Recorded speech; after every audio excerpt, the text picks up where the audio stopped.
saya izin merekam. Ya, selamat siang semuanya. Assalamualaikum warahmatullahi wabarakatuh. Perkuliahan ini adalah perkuliahan seni rupa Nusantara, kajian seni rupa Nusantara, di mana kita akan mengkaji berbagai macam bentuk dan artefak kebudayaan Nusantara yang kebetulan diampu oleh Pak Ibnan dan saya. Nah, setelah materi dan ke-8 itu diampu sampai pertama sampai ke-8, materi ke-9 sampai nanti UAS itu saya yang akan mengawal perkuliahan. Namun mungkin karena sifatnya ini kajian, jadi nanti kita belajar bersama. Jadi tidak ada yang lebih pintar, kita belajar bersama-sama saja. Nah, kemarin setelah diajar oleh Pak Ibnan, apa saja yang kalian dapatkan? Materi-materi apa saja yang kalian dapatkan dari Pak Ibnan?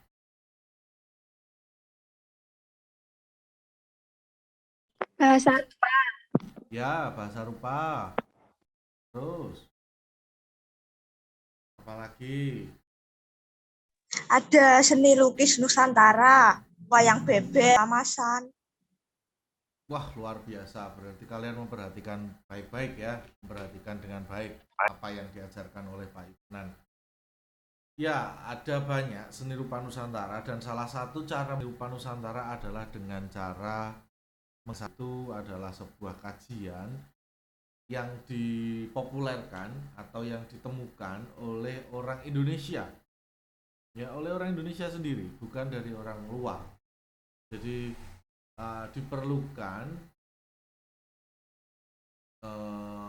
pemahaman dari orang-orang Indonesia untuk mempelajari karya-karya Indonesia gitu kan.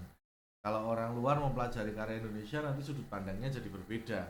Nah, karena ini orang Indonesia, maka sudut pandangnya jauh lebih komprehensif.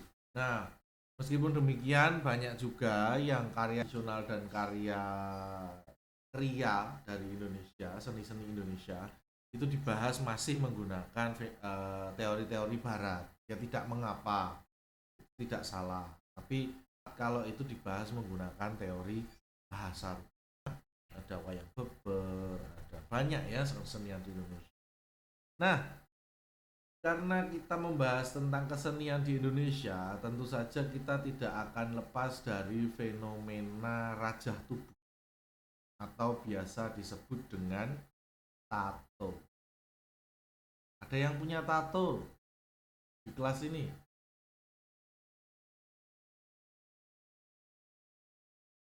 Ada yang punya tato? Lihat enggak ini materi? Belum, Mbak, belum muncul, masih Belum biru ya? blank. Ya, sebentar.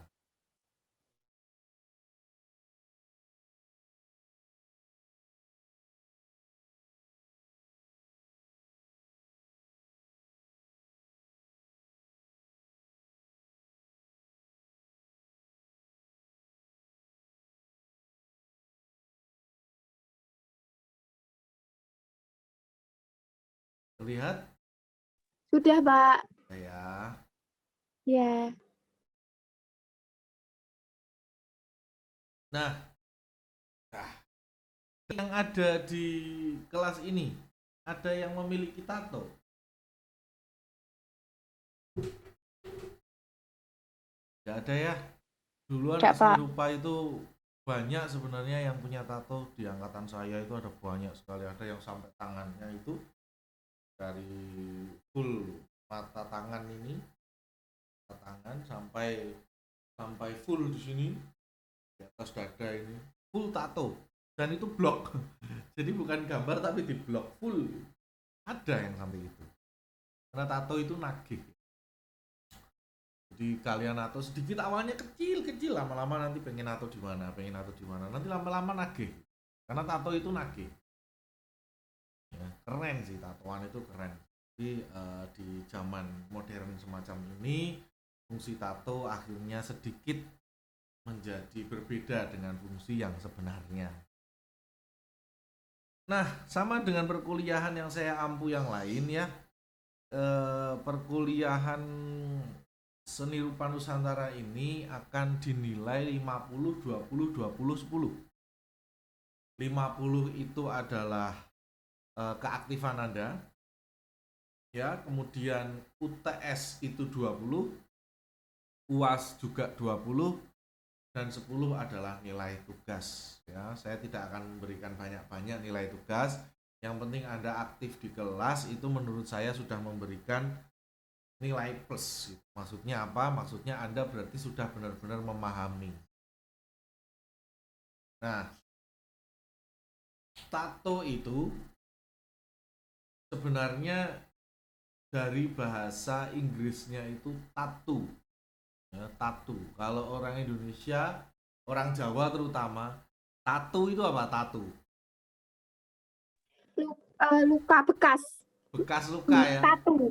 Iya, Iya, bekas tattoo itu luka. bekas luka. Tattoo itu adalah raja badan atau raja kulit. Nah, di Indonesia kan menjadi tato. Ya, sebenarnya tato ini berawal dari kebudayaan-kebudayaan yang sudah lama. Tapi sebelum itu saya ingin masuk dulu ke ranah Nusantara. Belum kita masuk ke tato, ya. Nusantara itu apa sih? Ada yang tahu Nusantara? Definisi Nusantara. Ada yang tahu definisinya Nusantara itu apa?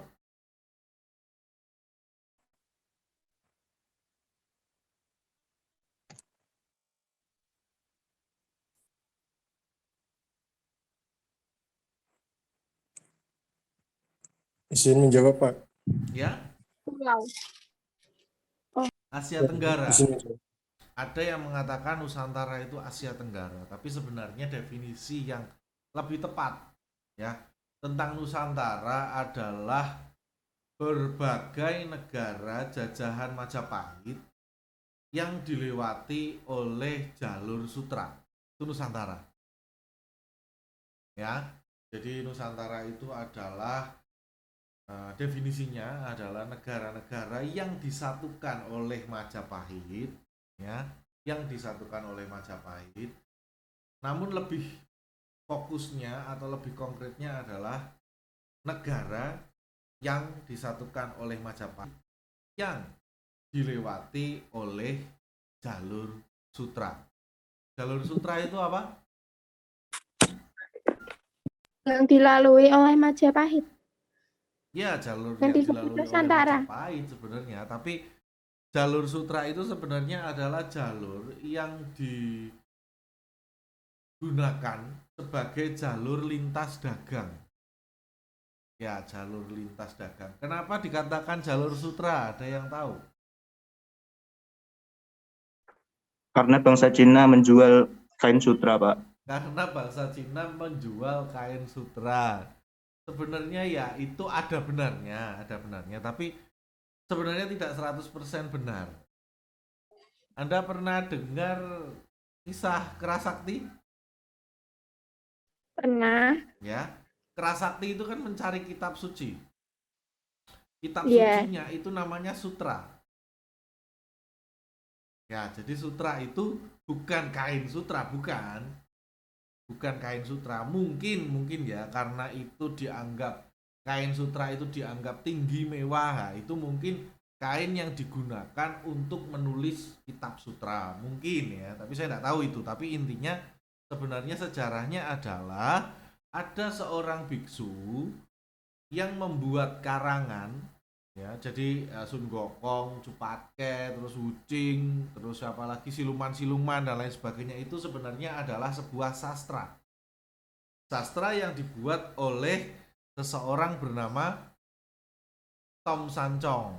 Ya, Tom Sancong itu benar adanya. Kalau Tom Sancong itu benar-benar ada, gitu ya. Tom Sancong itu benar-benar ada, tapi tidak tahu apakah muridnya itu penggambaran bahwa Sun Gokong itu orang yang emosional, orang yang jagoan, gitu ya, atau memang betul-betul siluman. Saya juga tidak tahu.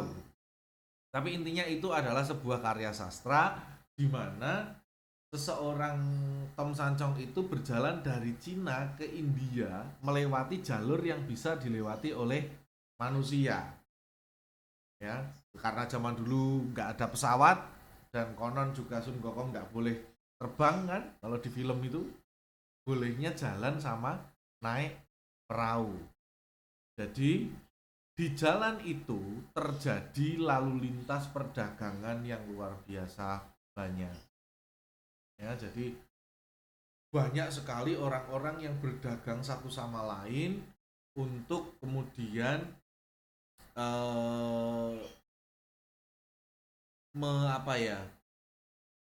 bersilang, akhirnya si kebudayaannya itu saling bersilang. Ya, karena kita jualan, ada orang beli dari Malaysia misalkan. Nah, kita akan tahu budaya Malaysia itu seperti apa. Orang Malaysia juga akan tahu budaya kita seperti apa.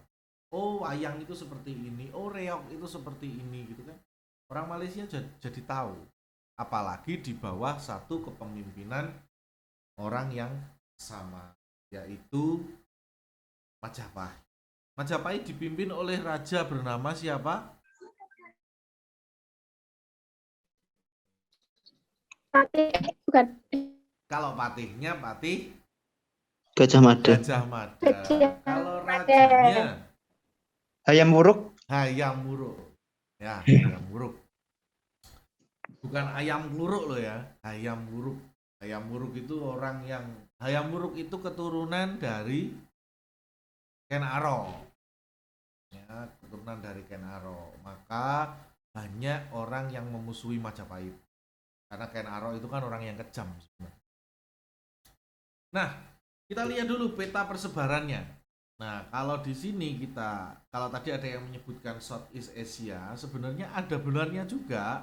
Ya, Nusantara itu ada di dalam Southeast Asia atau ASEAN, ada di dalamnya itu ASEAN. Tapi banyak lagi semenanjung-semenanjung lain yang sebenarnya masuk ke dalam kategori ASEAN.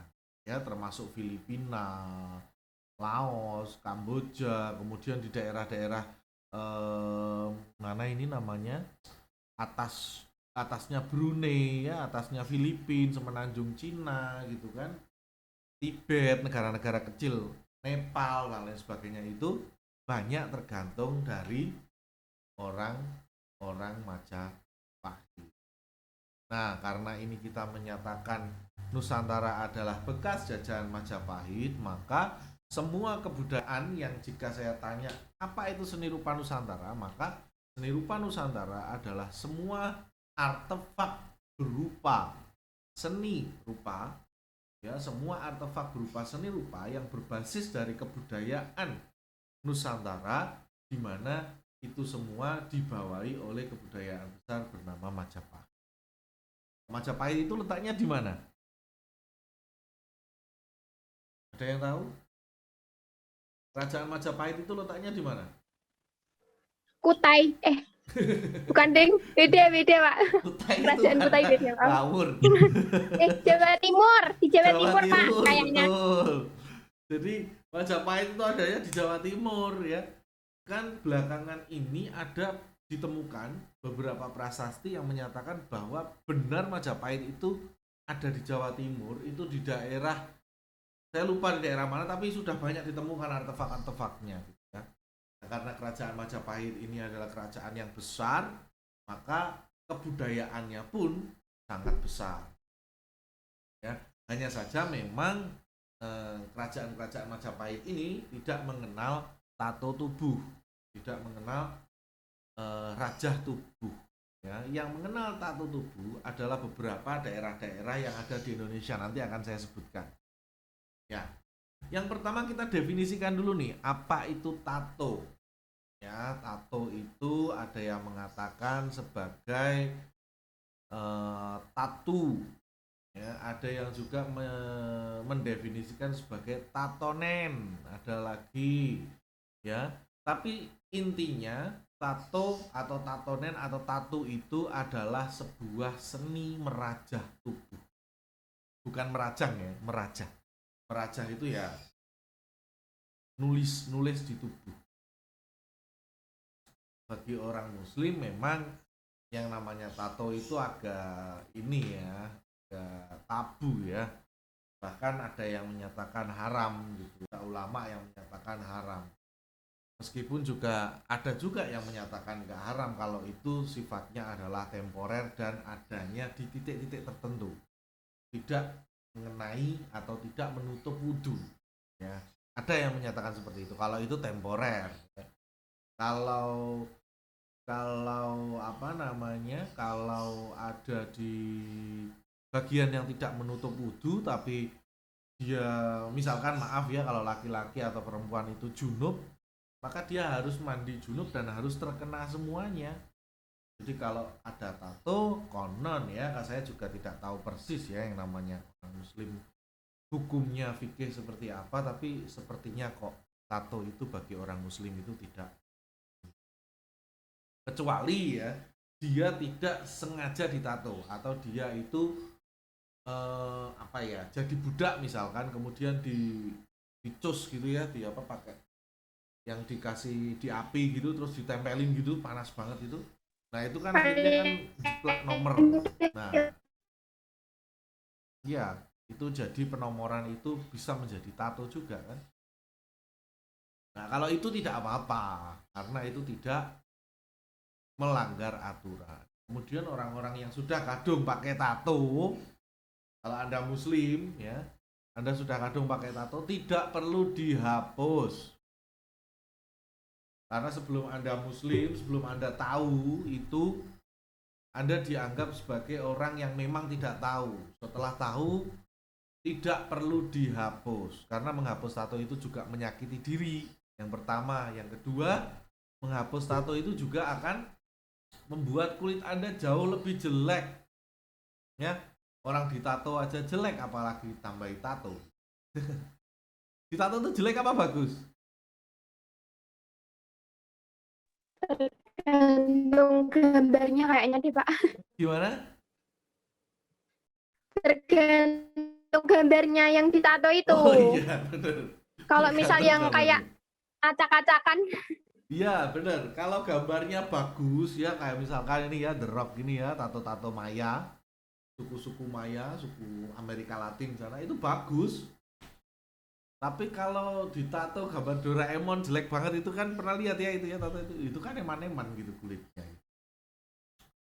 Nah, saya punya cerita sebenarnya. Saya punya cerita. Ini cerita unik karena namanya anak seni rupa itu kan sukanya kan sok-sok kelihatan keren gitu ya. Jadi dulu itu saya punya teman, saya tidak perlu sebut namanya lah ya. Anak bahasa Indonesia, anak bahasa Indonesia. Nah, saya tuh kan sukanya kan bikin tato-tato temporer pakai semir rambut gitu kan. Nah, ternyata si teman saya ini dia punya alergi semir. Jadi ketika ditato itu tangannya akan gatal. Dan akhirnya gatalnya itu bentuk gambarnya itu. Dan itu nggak bisa hilang sampai 2 tahun. Gatalnya itu. Jadi kayak bekas kulit yang terkelupas gitu selama 2 tahun. Gambarnya jelek banget. Kura-kura. Waktu itu saya ngerjain dia waktu tidur tak gambarin kura-kura di perutnya. Itu sampai mungkin dia masih ingat karena 2 tahun nggak hilang. Jadi bagi kalian yang mau mencoba pakai tato temporer dan lain sebagainya untuk mempelajari motif ya tentunya ya, untuk mempelajari motif-motif tato di Indonesia itu silahkan, tapi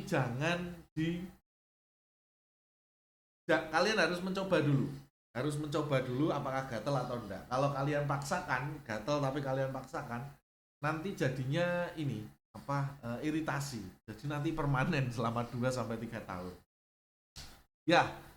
Ini hanya sekedar intermezzo aja biar kalian enggak mencoba main-mainan tato sembarangan. Macam Haina kan juga seperti itu ya. Haina apa? Hina ya. Hina itu biasanya kalau cewek yang mau nikah itu ya pakai hina. Iya.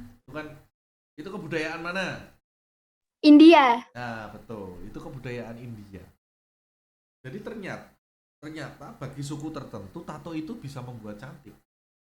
Ya, tato itu bisa dikategorikan menjadi cantik. Jadi bukan menjadi serem, bukan menjadi gangster atau bukan menjadi apapun, tapi menjadi cantik. Nah, tato itu menurut James Cook itu sudah ada sejak 3000 tahun sebelum Masehi. Ya. Namun baru ditemukan di beberapa artefak-artefak di dunia itu paling tua adalah 300 sebelum Masehi. Ya. Ini dari suku-suku yang ada di Siberia. Siberia itu di mana? Rusia Tengah, Pak. Ya, Rusia. Ya, daerah mendekati kutub, ya, daerah-daerah mendekati kutub. Kutub utara atau kutub selatan saya kurang apal. Kayaknya utara kayaknya ya. Siberia. Iya, Pak, utara, Pak. Ya, utara. Nah, bagi orang Siberia, tato itu digunakan untuk kegiatan-kegiatan pemanggilan arwah. Ya. Ini kalau Anda lihat ini contoh kulit orang yang ditato dari Siberia. Dan ini mumi ya. Ini mumi, jadi bukan orang yang masih hidup terus dikletek gitu, enggak. Ini mumi. Mumi yang ditemukan, kulitnya itu ada tatonya. Nah, kalau kita lihat ternyata memang budaya tato itu dekat juga dengan budaya spiritual. Kalau kalian nonton film The Legend of Aang, Avatar, ditato gitu kan. Ketika dia marah tatonya menyala.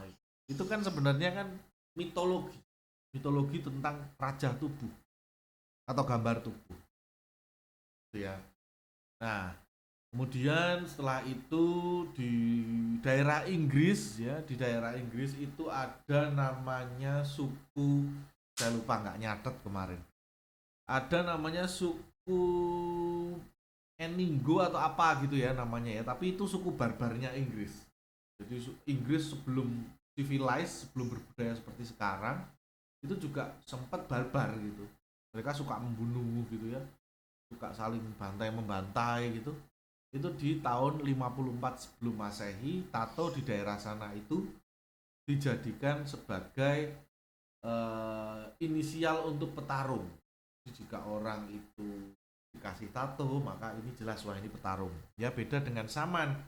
Kalau di daerah Siberia itu digunakan untuk memanggil roh-roh, itu namanya saman. Makanya kalau ada film kartun judulnya Saman King, nah itu namanya raja pemanggil roh, maksudnya gitu. Kemudian setelah itu di Mesir, wah di Mesir itu yang pakai tato itu hanya perempuan, ya, dan tatonya terletak di tangan, leher, sama di area atasnya kelamin perempuan. Ya, di area apa itu namanya, buat ibunya di situ.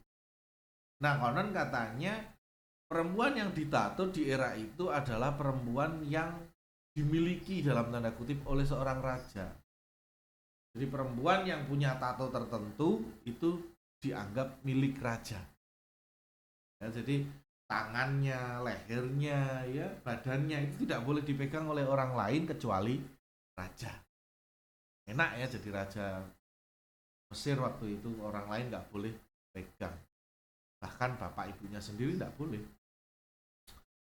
Nah, kemudian di daerah Amerika sekarang ya, di daerah Amerika sekarang dulu ya namanya ya dulu Indian ya. Ada sebuah suku bernama suku Haida. Ya, suku Haida itu dekat dengan suku Maya. Ya, nenek moyangnya Maya lah ya. Itu menyatakan bahwa tato itu juga untuk para petarung, untuk menandai agar beberapa orang itu terlindungi, agar dia bisa bertarung. Ya. Kemudian ada suku Eskimo. Lah kalau Siberia itu yang mendekati kutub utara, kalau Eskimo itu dia yang benar-benar ada di kutub utara. Nah, orang Eskimo itu tato itu dia ditato jika dia itu adalah seorang pemburu. Ya. Jadi kalau kalian melihat orang-orang Eskimo, wajahnya itu ditato. Kenapa wajahnya yang ditato? Untuk menandai bahwa dirinya pemburu. Iya, kenapa bukan badannya? Karena wajah bagian yang terlihat sering terlihat Iya, gitu. betul. Yang pasti terlihat adalah wajah, karena di sana kan dingin ya. Nggak mungkin dong bertelanjang dada emangnya Aquaman gitu kan, ya enggak. Kalau Aquaman di mana-mana bertelanjang dada ya kuat, karena kan itu kan fiktif gitu ya, tokoh fiksi. Tapi kalau di dunia nyata, apalagi suku-suku Eskimo yang ada di daerah mana itu namanya, kutub, itu harus selalu mengenakan pakaian yang tebal. Nah, kemudian ada lagi suku Hawaii. Suku Hawaii itu sebenarnya dekat juga dengan suku Maya, karena Hawaii itu ada di Amerika, dan biasanya orang-orang Hawaii itu termasuk orang Amerika Latin sih sebenarnya. Jadi karya-karyanya itu banyak mirip dengan suku-suku Inka, suku-suku Maya gitu ya, mirip karya-karya tatonya. Nah, ini juga difungsikan untuk perlindungan. Yang terakhir adalah Kepulauan Marquesas. Kepulauan Marquesas itu ada di daerah mana sih itu ya namanya ya? Kemarin saya sempat baca itu. Rio de Janeiro. Bukan, pokoknya kulitnya itu putih. Orang-orangnya itu rasnya kulit putih. Marquesas itu. Ya. Orang-orangnya kulitnya putih, mirip-mirip orang Irak lah ya, mirip-mirip orang Irak, mirip-mirip orang Turki gitu. Tapi mereka punya kebudayaan tato juga. Jadi ketika kita lihat di sini, berarti tato zaman dulu itu merupakan sebuah, bukan hanya sekedar lifestyle, bukan hanya sekedar pemanis tubuh, tapi tato itu lebih ke hal-hal yang sakral. Gitu ya, tato itu lebih ke hal-hal yang sifatnya itu magis, sakral, berhubungan dengan kehidupan gitu. Jadi tidak seperti sekarang gitu, tato itu menjadi sebuah gaya hidup semata. Nah, selain suku-suku tersebut masih banyak juga suku lain yang menggunakan tato, tapi penggunaannya lebih spesifik. Ya, seperti bangsa Yunani. Ya, bangsa Yunani itu orang yang memakai tato itu dianggap orang yang adalah intelijen. Dia intel, mata-mata gitu ya. Mata-mata dari negara Yunani. Kemudian dari bangsa Romawi yang memiliki tato itu adalah budak.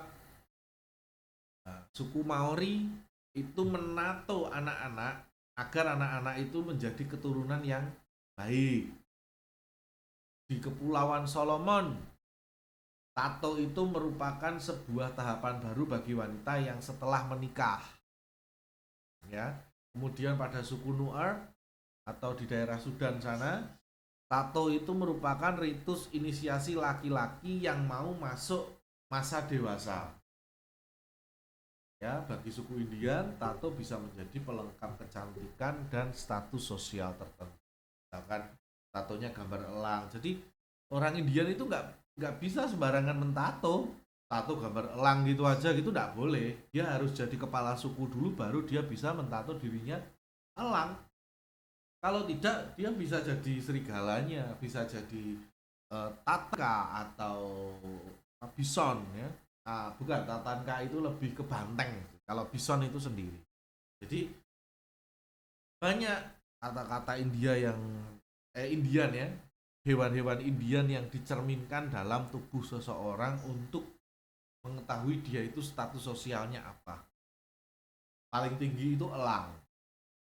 Ya, yang kedua itu hewan-hewan yang besar seperti bison, banteng, hewan-hewan bercula itu tinggi. Nah, kalau harimau, macan dan lain sebagainya itu dianggap pengganggu, bukan hewan-hewan yang melindungi. Ya, di daerah Indian. Maka jarang sekali Anda melihat di totem itu yang kayak yang kayak kayu di atas gitu, terus ada orang-orangnya kecil-kecil, kepala-kepala gitu. Di totem itu jarang sekali ada harimau.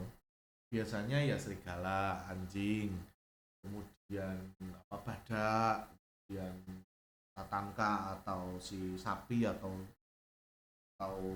kerbau atau banteng, bison. Nah, baru bagian paling atas adalah sayap elang.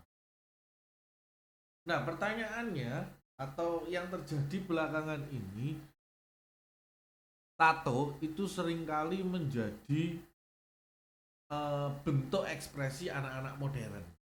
Akhirnya menjadi gaya hidup.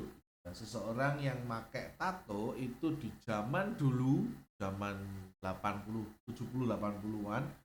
Saya juga belum lahir, tapi ini konon sih, saya ceritain sama bapak ibu saya dulu. Yang namanya orang pakai tato itu pasti orangnya jahat, pasti orang preman,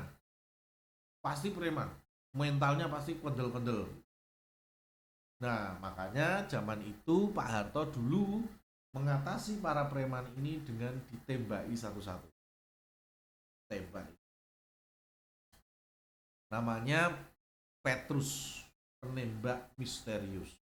Jadi kata bapak saya, tiba-tiba pagi-pagi waktu minggu pagi gitu ada orang yang tergeletak, jantungnya udah bolong, kepalanya udah bolong. Nah, itu zaman dulu tato dianggap semacam itu. Kalau zaman sekarang tato tidak dianggap seperti dulu lagi sih, cuman memang tato itu di Indonesia masih belum bisa diterima seperti di barat.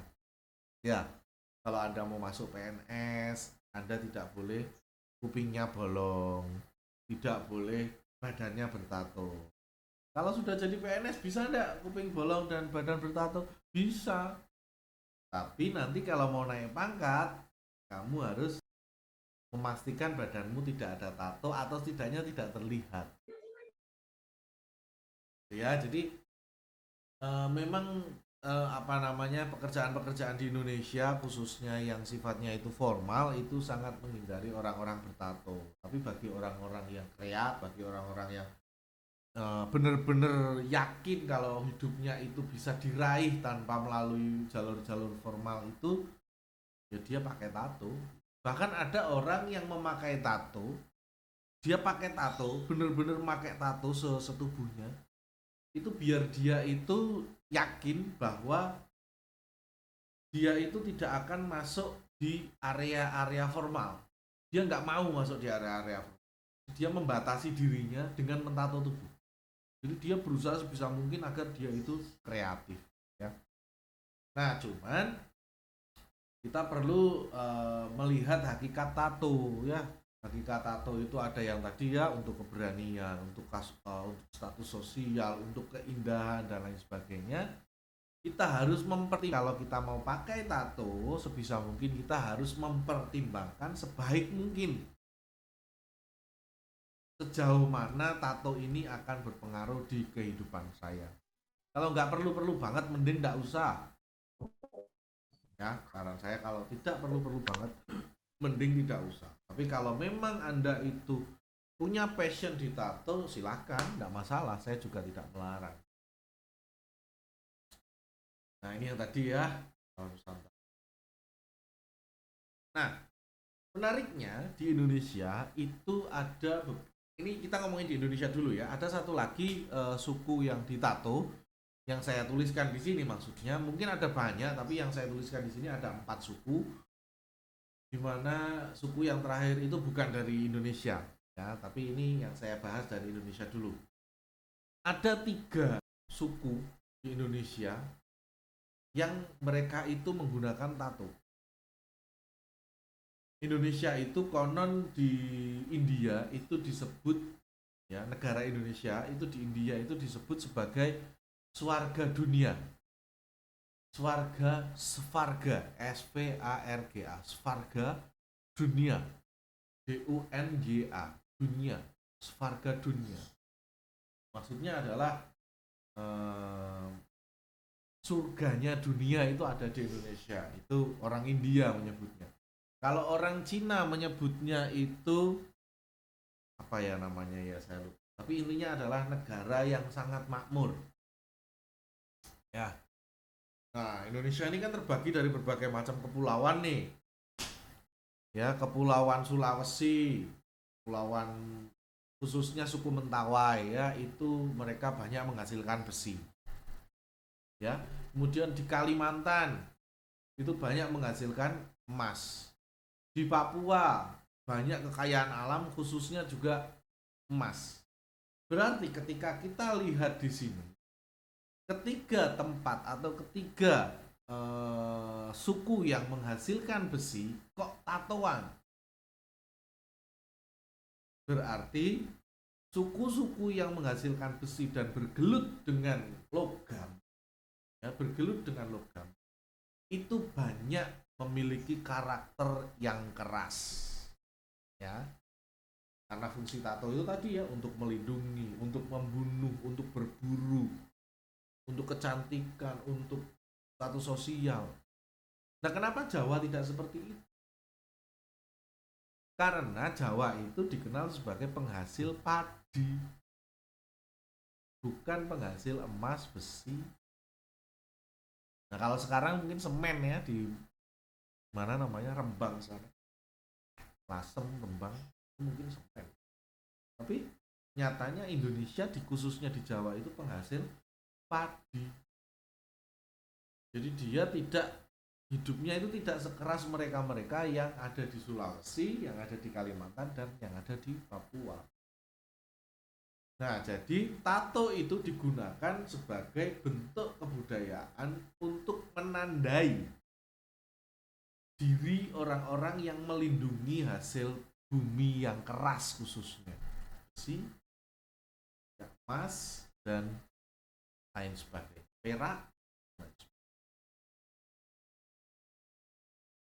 Nah, kita masuk ke suku Mentawai. Suku Mentawai itu punya tato yang cukup menarik, teman-teman. Tatonya itu dibuat menggunakan arang kayu bekas. Ya, arang kayu bekas yang hitam itu ditumbuk, dihaluskan, lalu dicampur dengan perasan tebu. Ya, dicampur dengan perasan tebu. Air tebu yang kalian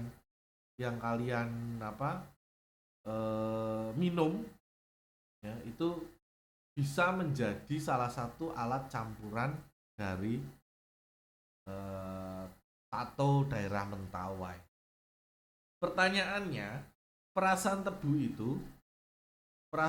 itu dibuat dengan cara bagaimana? Ya, yang mau sholat silakan sholat. Ya, perasan tebu itu ada yang tahu dibuat dengan formula seperti apa dan fungsinya untuk apa dalam tato?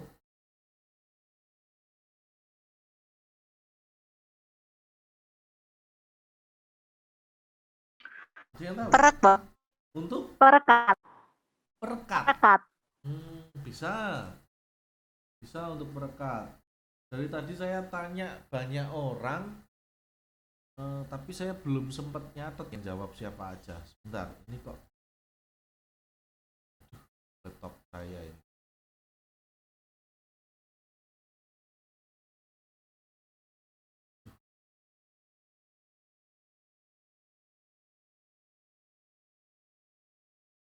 Sebentar.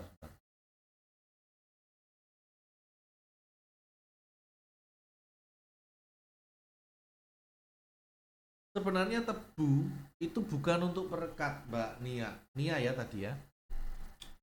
Bukan untuk perekat, Mbak Nia, tapi tebu ini sebenarnya difungsikan sebagai penghasil alkohol. Ya.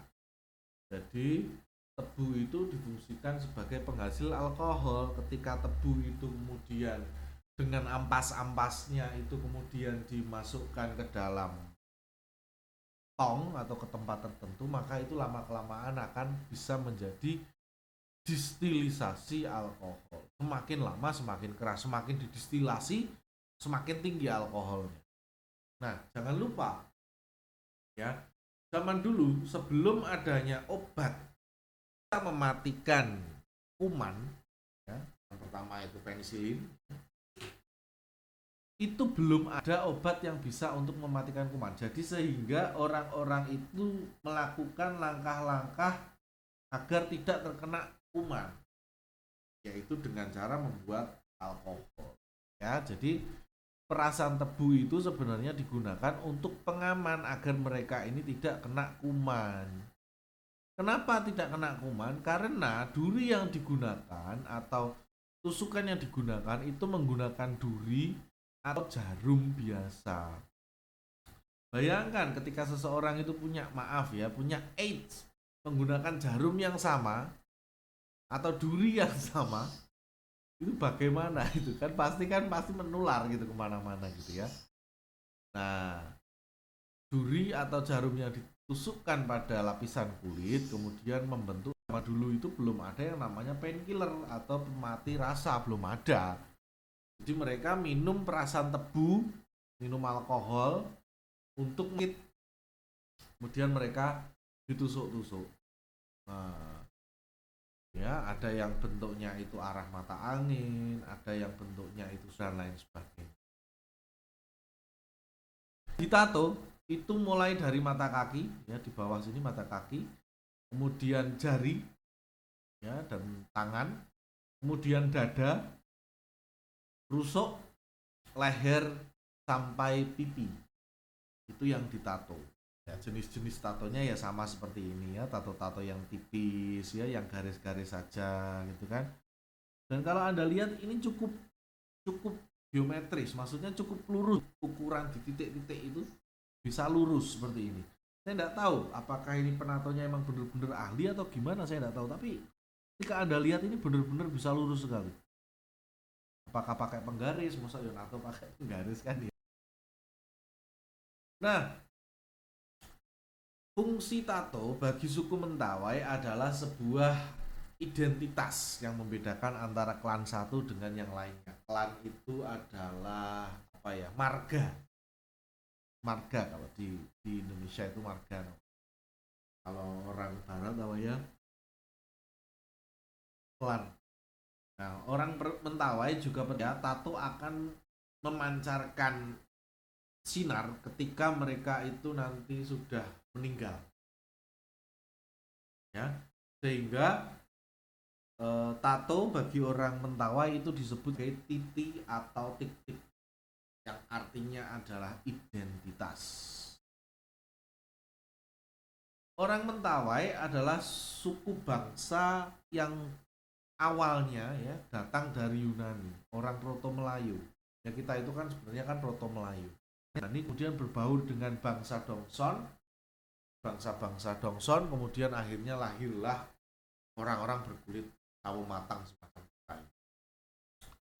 Mungkin kita itu bukan dari Yunani, mungkin kita dari Cina, kemudian kebudayaannya bercampur dengan Dongson, kemudian lahir kita. Tapi orang-orang Mentawai itu dari Yunani dan Dongson, kemudian menikah, kemudian menghasilkan orang-orang dengan klan Mentawai.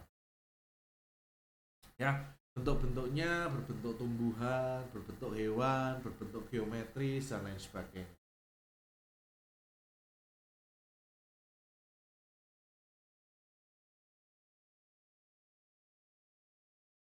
Nah, kemiripan ternyata dari suku Mentawai ini punya kemiripan dengan beberapa tato yang lain ya. Tato-tato orang Mentawai itu mirip dengan tato-tato orang Hawaii dan orang Marquesas. Ya, bentuknya itu geometris, cenderung menyimbolkan sesuatu. Kemudian penuh dengan blok-blok, hanya kalau Mentawai itu tidak diblok, beberapa itu memang dibiarkan menggaris begitu saja, tapi karena jarumnya itu mungkin jarum yang tidak eksklusif, jarum yang tidak terlalu kecil, maka jadinya agak memblok besar gitu, seperti bidang yang lurus memanjang gitu ya. Nah, ini suku-suku Hawaii dan ini suku Marquesas. Ya sama. Mereka sama-sama menggunakan inspirasi alam.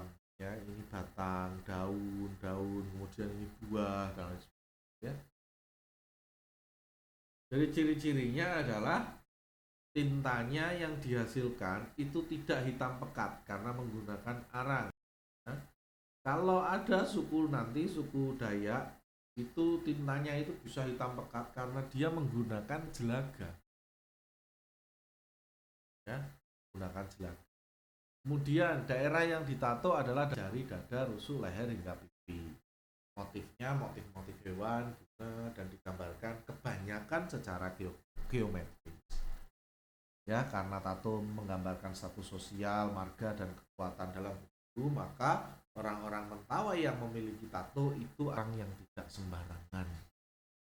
Ya, jika kalian melihat orang yang memiliki tato seperti ini di Indonesia, dan itu ketika Anda tanya itu orang asli Mentawai, maka Anda perlu berhati-hati. Tidak boleh sembarangan gitu ya. Mereka punya cara berpikir yang mungkin berbeda dengan macam kita. Itu dari tato Mentawai. Kemudian tato berikutnya adalah dari suku Dayak. Nah, ini yang menarik nih. Suku Dayak itu merupakan suku yang ada di Kalimantan. Tatonya dibuat menggunakan duri pohon jeruk yang panjang dan tajam, serta menggunakan, ada yang tahu tinta jelaga itu apa?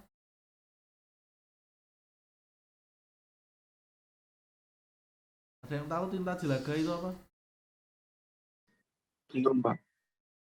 Belum, Pak. Belum tahu. Nggak tahu ya?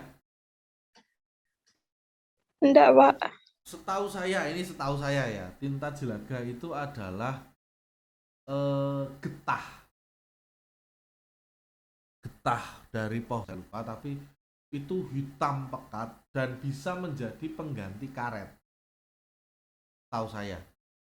Ya, jadi semacam tintanya itu bisa masuk gitu loh. Jelaga di internet itu butiran-butiran arang. Butiran dari arang. Oh, atap. butiran arang. Iya. Berarti kan ada ya, kalau pohon jelaga itu kan ada sendiri. Iya. Nah, mungkin yang dimaksudkan itu adalah jelaga itu dari pohon jelaga. Kalau arang kan khusus ya, arang. Kalau saya lihat di buku itu ada khusus jelaga. Ya, jelaga itu ya apa ya? Ya mungkin pohon yang memiliki ini khusus kali ya, memiliki tin khusus gitu, memiliki tinta khusus. Ada juga yang mengatakan jelaga itu adalah arang sekam padi, ada yang mengatakan. Tapi karena di buku ditulis jelaga, maka saya mengartikan jelaga itu adalah sisitan atau sesetan dari tinta jelaga, dari bukan tinta, apa namanya, getah jelaga. Karena getah jelaga ini bisa jadi pengganti karet setahu saya, ada dulu di Discovery Channel ya. Nah, menariknya di sini kupingnya yang ditindik besar ya. Konon orang Kalimantan itu meyakini semakin kupingnya itu melebar, itu semakin bijaksana dia dalam berpikir. Ya. Nah, itu juga diterapkan oleh orang-orang India dan orang-orang, ya. Kalau kalian lihat lukisan-lukisan di Cina, itu kalau orang kupingnya itu bawahnya itu lebar, itu dianggap sebagai dewa yang bijaksana. Buddha Julai ya. Dan kalau kalian lihat itu cap orang tua itu mungkin telinganya juga lebar ya, cap orang tua dan lain sebagainya, dewa-dewa yang ada di Cina itu biasanya kupingnya itu dibuat melebar ya. Terima kasih tadi yang sudah mengartikan jelaga adalah arang. Berarti secara tidak langsung hampir semua motif tato tradisional itu dibuat menggunakan arang. Ya, dibuat menggunakan arang, dibuat menggunakan jelaga gitu ya. Tintanya itu menggunakan tinta arang. Nah, karena masuknya adalah tinta, dan mungkin Anda bisa melihat ya perbedaan ya antara karya dari suku Mentawai tadi dengan suku Dayak ya. Kalau kita lihat tato dari suku Dayak itu lebih pekat, hitamnya itu lebih banyak.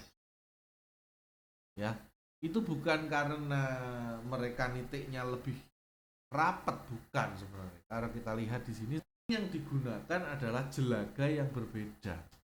Ya, mungkin menggunakan dari pohon. Nah, tato pada suku Dayak disebut sebagai tutang. Ya, tutang yang diartikan sebagai identitas. Tato berwarna hitam pekat. Ya. Konon juga orang Dayak ini percaya kalau tato itu nanti akan bercahaya ketika dia mati. Jadi orang Dayak dan suku Mentawai itu mirip pikirannya. Ketika mereka itu ditato, nanti ketika meninggal dia akan bercahaya. Ya. Nah, tadi juga sebagai penanda identitas bahwa dia adalah suku Dayak. Kemudian tato itu bisa menjaga pemilik tato dari pengaruh roh jahat. Bisa menjadi pemiliknya telah lulus suku bela diri tertentu menggunakan mandau. Ya, mandau itu alat seperti golok. Kalau tidak salah mandau itu seperti ini, goloknya Kapitan Patimura. Kalau tidak salah loh ya, kalau saya tidak salah. Seperti itu kira-kira mandau itu. Kalau saya salah tolong diingatkan. Tahu saya seperti itu. Kemudian sebagai penghargaan atas jasa karena sering menolong atau mengobati. Sebagai penghargaan atas keberanian, ya. Kalau orang itu sudah bisa memenggal kepala atau orang itu sudah bisa, ibaratnya dia jadi algojo gitu ya, dia membunuh orang, menghukum mati seseorang karena kesalahan tertentu, maka dia juga akan ditato, ya. Sebagai tanda bahwa pemilik tato telah merantau ke berbagai suku. Sebagai wanita, sebagai pertanda bahwa dia sudah menikah. Perbedaan status sosial dan fungsi yang lain. Jadi tato itu banyak sekali bagi orang Dayak. Jadi orang Dayak itu tidak serta-merta tato itu sembarang tato gitu, enggak. Ya, jadi tato itu sangat kompleks bagi orang Dayak. Ya, terletak pada bagian jari jemari tangan, itu bisa dikatakan bagi orang lelaki bisa menolong, ada di jari jemari. Wah, orang ini berarti orang yang biasa menolong. Tato bunga terung atau bunga terong yang digambar menggunakan tali nyawa, ya di sini, biasanya di sini. Nah, itu biasanya orang tersebut menunjukkan dia sudah masuk ke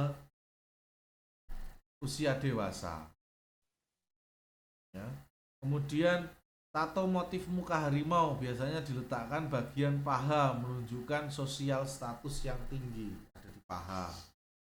Kemudian tato ukirekong, leher, kekuatan pada tenggorokan atau berfungsi sebagai pelindung agar tidak dipenggal oleh mandau musuh. Nah, tato bunga terung ini selain disebut sebagai tato kedewasaan, dia juga bisa disebut sebagai tato bagi orang yang sudah membunuh. Biasanya kalau di sini ada dua, dia punya dua lagi berarti dia sudah membunuh dua orang. Jadi semakin banyak tato terung itu bisa menunjukkan dia sudah sering membunuh. Ya. Tato tedak kesa itu biasa digambarkan di kaki dan itu digambarkan karena perempuan tersebut sudah dewasa.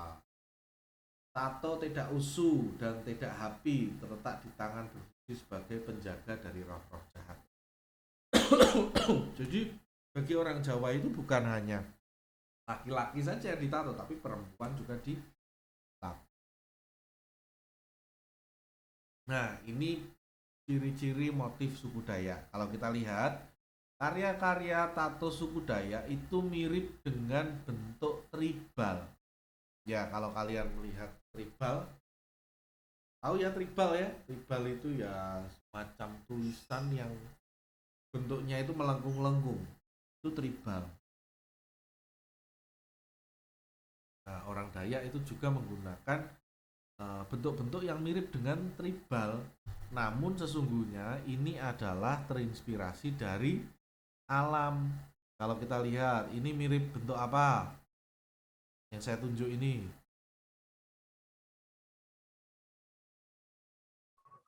Ini loh. Bentuk apa? Kupu-kupu, Pak. kupu. Ini mata, Oh, ini mata. Buaya. buaya. Heeh. Ya, ini mulutnya. Ini buaya sebenarnya, ini lebih ke buaya, Oh. bukan ke kupu-kupu. Misalnya madepnya Ya, ke ya mirip ya memang ya, kesannya memang mirip gitu. Kalau ini apa? Ini mata. Ini juga apa namanya? Mulut. Ini apa ini? Mungkin binatang-binatang lain ya, mungkin ya yang menyerupai buaya atau apa gitu. Nah, ini mata juga. Ini mata. Ini apa? Kalajengking, Pak. Mungkin kalajengking ya, mungkin kalajengking. Ini mungkin kelelawar ya. Nah, jadi binatangnya itu digambarkan yang laki-laki itu serem-serem. Binatang untuk laki-laki itu serem-serem. Ya, karena dianggap binatang itu bisa melindungi atau menjadikan orang tersebut memiliki karakter itu. Nah, bagi seorang laki-laki khususnya Dayak, ya, orang itu ya harus, laki-laki itu ya harus maco. Laki-laki kok tatonya kok manuk empret kan ya enggak banget gitu ya. Laki-laki itu tatonya burung elang kan, kelelawar, ular. Kalau kalian lihat ular, ada nggak ular yang lucu? Mukanya ya, bukan motifnya ya, mukanya. gak ada, Pak. Nggak ada. Ada? Gak ada. Nggak ada. Nggak ada. Setahu saya nggak ada. Ular itu mukanya itu pasti serem. Komodo, buaya itu nggak ada. Mukanya lucu itu nggak ada. Ya. Kalau babi ya itu masih lah ya, ada lucu-lucunya mukanya, ada lucu. Tapi kalau warhog, babi hutan, wah itu udah nggak lucu lagi. Mukanya serem. Apalagi kalau kalian pas manjat di gunung gitu, tiba-tiba malam-malam kalian bawanya senter kecil, dari belakang ada magrok gitu, wah langsung naik ke atas, mending langsung naik ke atas pohon itu. Karena warhog atau babi hutan itu tulangnya itu sangat tajam. Ya kenapa? Ya sebenarnya nggak tajam-tajam banget, tapi karena dia larinya itu sangat cepat, itu bisa nusuk, bisa mati di tempat kalau kena warhog. Dan jangan kira warhog atau celeng itu tidak memakan manusia. Celeng itu pemakan segala. Untuk daging empuk, wah iki ya momennya carsita, wah empuk. Nah, ya jadi hati-hati kalau melihat celeng. Meskipun dia bukan pemakan daging, tapi dia pemakan segala. Dia lebih parah dari pemakan daging. Ya, kemudian ya bentuk-bentuk karyanya itu semua pasti terinspirasi dari alam. Ya, karya-karya tribal gitu ya, mirip tribal, tatonya sangat hitam. Kemudian motifnya itu banyak dan berbeda-beda. Motif lelaki khusus untuk keperluan berburu, untuk keperluan membunuh, untuk keperluan manly lain, dan perempuan untuk motifnya itu berupa penjaga dan untuk agar dia memiliki keturunan yang baik. Nah, ketika kalian melihat orang-orang yang memiliki tanda-tanda seperti ini, mungkin kakak kelas kalian banyak ya yang tatonya ada yang seperti ini ya. Itu bagi orang-orang tertentu namanya adalah motif sipatiti. Ya, bagi orang-orang tertentu ya motif sipatiti adalah sebuah motif di mana orang tersebut itu sudah dewasa karena sudah membunuh orang. Serem juga. Kemudian berikutnya adalah tato moi Papua. Motif tato moi pada suku di Papua. Kalau kita lihat di sini, emang ini tatoan orang-orang ini. Ini tatoan loh. Memang kulitnya hitam, jadi dia nggak begitu kelihatan. Saya nggak rasis ya, tapi memang kulitnya hitam. Jadi dia tidak terlalu terlihat ketika dia itu pakai tato. Sebenarnya mukanya, badannya itu tatoan. Orang-orang Papua itu. Ya. Ada yang namanya suku Sentani di Kabupaten Jayapura. Ya, itu penduduk setempatnya menyebut tato itu sebagai enahu.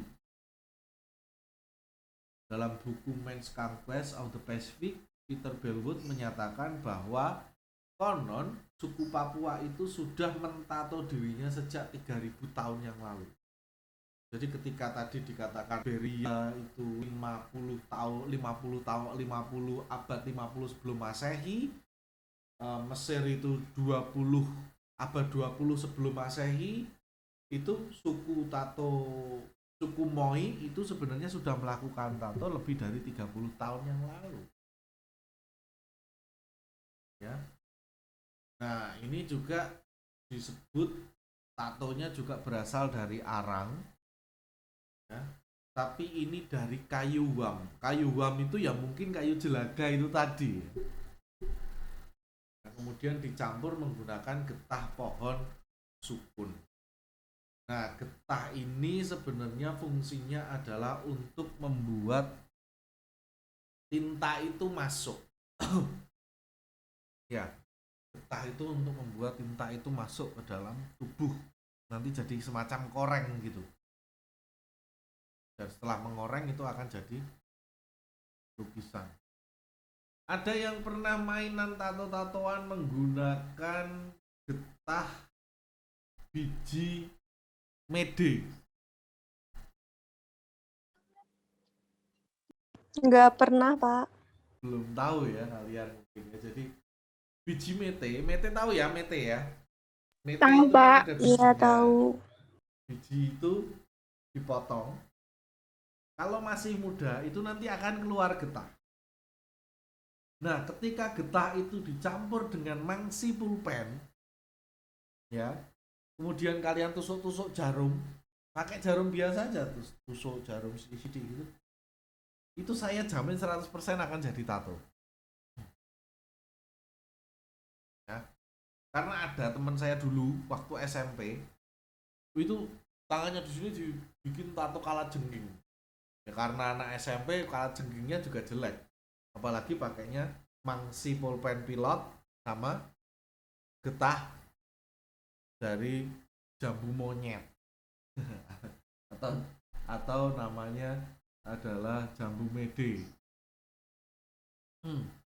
Nah, fungsinya adalah untuk membuat itu menjadi koreng, ya, menjadi luka. Jadi seorang ditusuk-tusuk gini, kemudian dikasih getah itu biar menjadi luka. Setelah itu baru luka itu diberi alkohol. Kemudian menggunakan duri sagu atau tulang ikan. Bayangkan ya, tulang ikan celupkan ke dalam getah atau arang, kemudian ditusukin dada atau pipi, kelopak mata, betis, pinggul, serta bagian belakang tubuh. Tidak cukup di situ. Terkadang orang-orang Papua, khususnya suku Moi, itu banyak menyayat tubuhnya. Tubuhnya itu kulitnya disayat-sayat gitu. Biar apa? Biar kulitnya itu pating berendol. Tahu nggak? Kulit yang tato yang bendol-bendol gitu. Biar mereka mirip buaya katanya. Nah, itu dibuat 3 bulan sebelum upacara perkawinan dilaksanakan. Jadi mereka juga mempercayai bahwa tato itu bisa membawa keberkahan bagi orang yang memiliki tato. Motifnya untuk perempuan sentani biasanya bergambar ikan 9, belut, dan burung cendrawasih. Burung cendrawasih untuk memperlihatkan keindahan, ikan 9 belusan dan kesuburan. Fungsi tato bagi pria adalah untuk membuat kegantengan pengantin pria. Tato untuk pengantin pria biasanya berbentuk buaya, ikan hiu gergaji, ular, dan kasuari. Kasuari itu juga menyimbolkan keindahan, ikan hiu menyimbolkan kegarangan, buaya menyimbolkan kekuatan, ya, ular menyimbolkan efisien.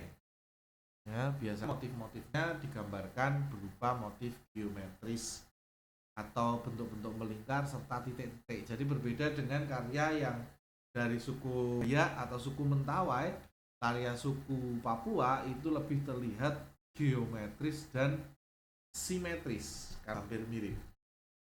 Kalau orang apa namanya Dayak kan enggak simetris. Bagus seperti tribal tapi enggak simetris. Tapi kalau suku-suku Papua itu cenderung lebih simetris. Nah, kalau Anda lihat di sini ya, bagi perempuan ya, bentuk-bentuknya itu ya bentuk belut, ya, bentuk-bentuk apa tadi ikan sembilang dan lain sebagainya. Nah, kalau orang laki-laki itu kebanyakan tubuhnya dimodifikasi agar terlihat seperti binatang yang dimakannya. Gede-gede apa cilik? Hah? Dimatikan dulu Mbak Nia. Lihat ini.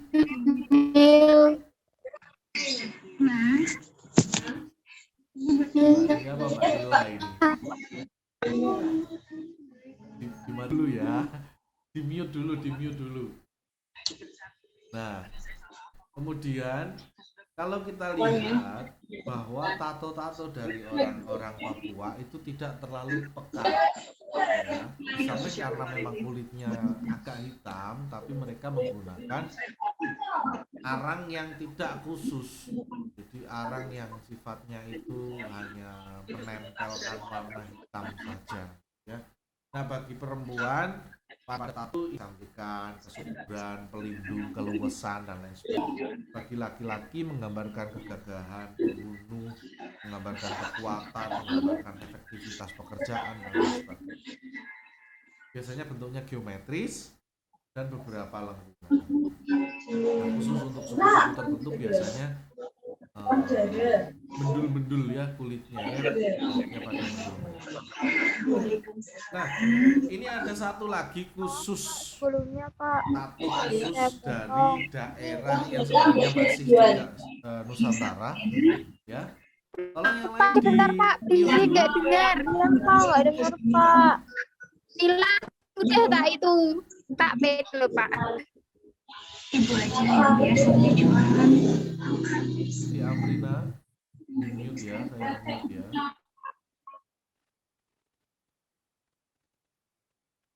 Udah mau.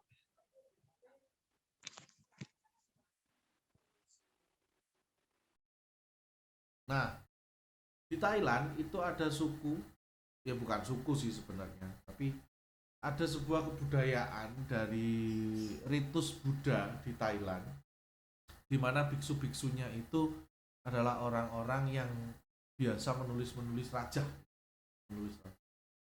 Nah, ada banyak sih raja-raja yang ada di Thailand itu, ada banyak, ada 8 mata angin, ada 9 mata angin, ada 10 mata angin dan lain sebagainya. Di mana raja itu fungsinya adalah untuk melindungi diri. Yang menarik adalah si penato itu adalah biksu. Nah, ketika biksu itu menato, dia trans. Trans itu dia kayak semacam kesurupan gitu. Kemudian dia trans, kemudian ya apa yang ada di kesurupan itu kemudian dimasukkan di tubuh orang itu. Ya, jadi biksunya itu kemudian trans, kesurupan gitu, kemudian dimasukkan ke tubuh orang itu. Jadinya orang itu akhirnya bertato. Jadi biksu-biksu di Thailand itu memiliki tato, berbeda dengan biksu-biksu di tempat lain. Ya. Nah, pembuatannya menggunakan cara-cara tradisional melalui tinta dan bentuk-bentuk pembakaran arang-arang itu yang lain. Nah, kemudian juga kadang juga menggunakan cara modern, nggak menggunakan bentuk seperti ini, juga menggunakan alat yang lebih modern. Dibuat oleh biksu, ritualnya adalah ritual transenden, biksunya kerasukan gitu, kemudian bentuknya itu biasanya adalah tulisan-tulisan dan jimat keberuntungan. Ya.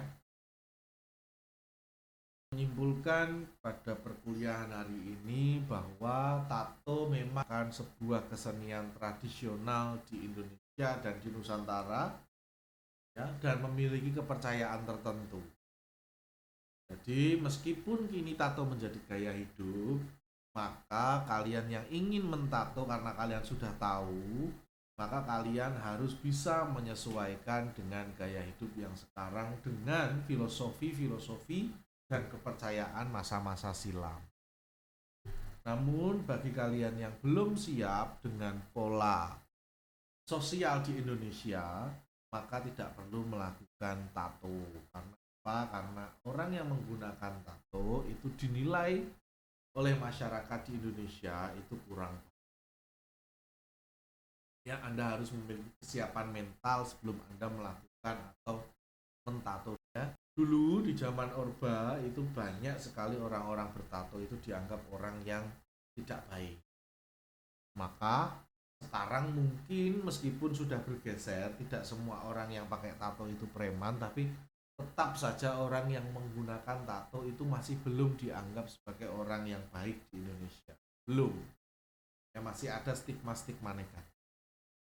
Tato itu indah, namun tato bisa mengurangi keindahan jika tidak tepat penggunaannya. Misalkan Anda menggambar tato yang tidak baik, menggambar tato yang kurang bagus, bisa menjadikan Anda itu naik keindahannya jika Anda benar-benar tahu filosofi di balik. Nah, yang terakhir, mari kita melestarikan budaya Nusantara tanpa harus meniru 100% kebudayaan Nusantara itu. Cukup kita menguri-uri dengan mempelajarinya dan bisa kita ceritakan ke banyak. Ada yang ingin ditanyakan sebelum saya akhiri perkuliahan kita pada siang hari ini?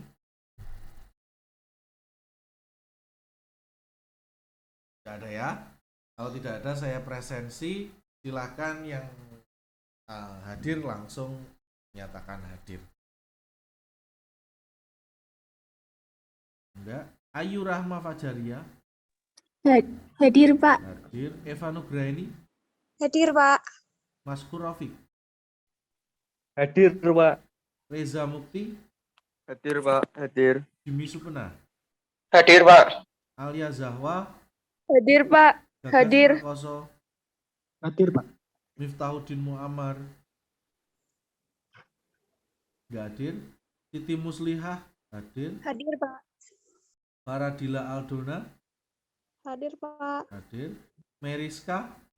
Pak. Hadir. Ridho Lutfiana. Hadir, Pak.